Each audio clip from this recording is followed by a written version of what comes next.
North Coach's Corner. My name is Megan Nichols, and joining me today is head volleyball coach Shelly Roiger. Shelly, thanks for joining me today. Yeah, thank you for having me. No problem. Jumping right in with my first question of the day. You guys hosted a practice scrimmage and a surprise senior day this past weekend. Can you tell me a little bit about how that went and what it meant to your team and the three seniors that you have? Yeah, so we started preparing for that day probably about 3 to 4 weeks ago. We wanted to try to do it as a surprise because we weren't really sure, to be honest, what other programs were doing on campus. And we felt like we had a little bit of a cover to maybe sneak it in with us being the only indoor fall sport. So we thought we'd mess around with them a little bit, I guess. And then when soccer teams started having theirs, then they started asking, and we would just kind of quickly change the subject. So I'm not sure how much of a surprise it really was, but we still had some fun with it. But yeah, three tremendous seniors that we have on our team, Lauren Donahue, Leah Lanayar, and Allison Clark. They've just been great role models in terms of positivity through adversity. As we said in our kind of our PA portion of the senior day, we literally didn't hear those three complain or feel sorry for themselves at any point this season. To be honest, they didn't have to be with us this fall. They really didn't have any games to prepare for, but I think it was a no-brainer for them that, of course, they were going to come back and practice with the team. And there were moments where they'd be like, we're here for you. Our career is essentially over, but we're here because we care about you.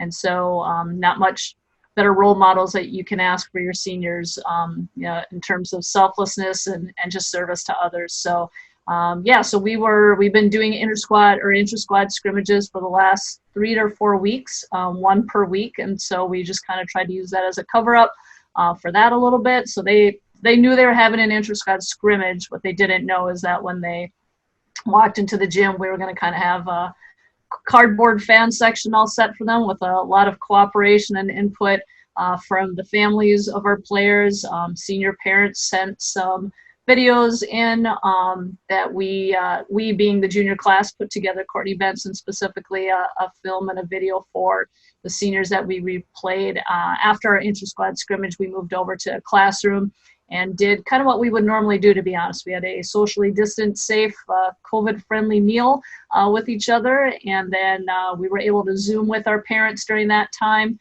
So that was nice to kind of have just some interaction with our family members while we were eating. And then the junior class had some speeches ready for each of the three seniors, presented them with some gifts, and then we showed the video that, again, kind of portrayed everything from baby pictures to highlights of their career over the years, and then finished with some videos from the family members in terms of just communicating how proud they are of their daughters, and despite not being able to be there in person, just like I said, wishing them the best on a very special day for them. So things couldn't have gone much smoother, to be honest. Just a lot of great cooperation from a lot of people. And it was a nice way to, little did we know at the time, but that essentially finished our season. So we thought we were going to have another few days of practice, but times changed. But looking back at it now, we're just so fortunate that we got that day in and we're able to celebrate that day with our entire team, but especially in honor of our three seniors. That's awesome. Probably a good little bit of normalcy too, even though it wasn't totally the same, still a nice ending. With that, we know that a few of the dorms are in quarantine for the wastewater testing, which, like you mentioned, ended your season. Can you tell me a little bit about what you guys ended up accomplishing, even without any games on the schedule this year? Yeah, we were very fortunate. We got in about 30 to 35 practices, which, to be honest, was far more than I thought we were going to. And if you would have told me back in July and August, here's what you're going to be able to do together with your squad, I would have been ecstatic and still am. We have some Liberty League teams that haven't been in the gym, with their coaches and players together since last November, so going on a whole year. So we're very lucky that we were able to do what we were able to do.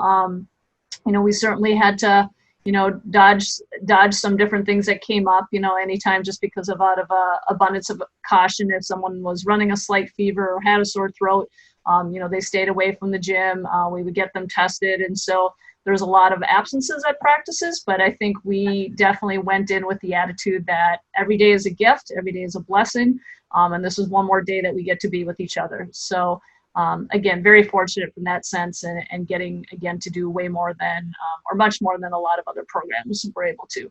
But our whole focus, to be honest, it evolved a little bit as the semester grew, and just mental health probably became the biggest priority. It's been difficult being on campus in the COVID world, but I think, our whole point of emphasis with the team was that we wanted our time with each other to be their best time of the day, like whether it was 60 minutes or 90 minutes, depending on the schedule. But we wanted that to be that 60 to 90 minutes where they could just kind of forget about everything else and just enjoy playing the game that they love and being with teammates that they care a lot about. So it was really, I think, more for mental health purposes. Certainly good to just get them out and have them be active, especially when weather turned. But again, we were very fortunate with weather. We started out the season actually doing a few weeks outside where we had a sand court and a grass court created. And we just made the most of the situation, and just very happy that we were able to accomplish what we were. That's good. What are your plans to stay in contact with your team now that the season has ended? And do you plan to use any of your 114 days in the winter semester if you guys are able to? Yeah, so moving forward, we're going to take care of just some business keeping things. We're going to, yet to be determined if they'll be in person or via Zoom, but we're hoping to do some individual meetings with each player as a coaching staff next week. And really the main part of that will just be goal setting. Some of our players we won't see again until next fall, and some we'll see in 6 weeks at the beginning of January. So every player is kind of on a different page with those things. But we were able to get in a little bit of fitness testing at the end of the season. But mostly we know, we don't know what that off season will look like in terms of availability of weight rooms and things like that. So really it'll be more a dialogue, I think, of just overall mental health and fitness level, and trying to get as many volleyball touches as we can with players being all over the place, to be honest. Two other aspects that we worked on this season, because we didn't have weekend competitions, is we chose to spend more time on just leadership development.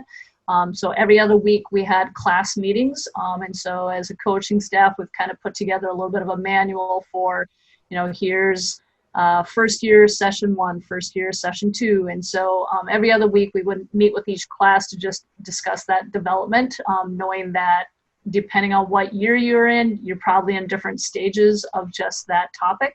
And so just being a lot more in depth with it with our seniors, and to be honest, kind of helping our seniors transition to that next chapter of life, wherever that might take them. So, and then on the weeks that we weren't doing leadership development, then we were having social justice conversations. So those are two aspects that I hope will continue to happen in the off season, and will also be a way to keep our team united in terms of whether or not they're in Canton, New York, or if they're back in their homes.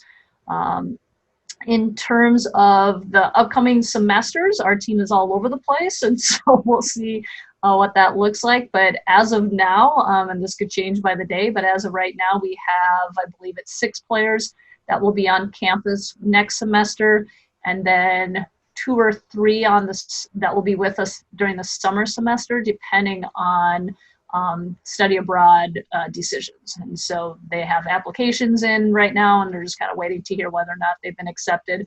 And to be honest, with us having 6 or 7 this coming semester, that wouldn't be any different than normal, just because typically our juniors all study abroad that semester. So it'll pretty much be our first years and our sophomore that are on campus this spring. And we'll see what availability of gym looks like. I mean, we were very fortunate to not have to share the gym really with anybody this past fall. So we kind of had prime time slot and everything every day that we wanted it. And now knowing that basketball teams will kind of have their turn to have the gym, and we'll sneak in there when time slots allow. So we're certainly looking forward to having some sessions with our team, especially again from a mental health standpoint and team chemistry standpoint with the players that we have on campus. And meanwhile, those that aren't on campus with us, I have full confidence in their ability to, keep plugging away at the things that they're doing in their own homes and everything. So that trust factor is pretty high because it's a pretty dedicated group. Gotcha. Well, that's awesome. I am glad that you guys did get to have your senior day, and I do wish everyone the best of luck heading into the last stretch of this semester. But that was all I had for you today, Shelly. So I just wanted to say thank you for joining us, and thanks to everyone for tuning in to this week's edition of the Coaches Corner. All right, thanks, Megan. Thanks, Shelly.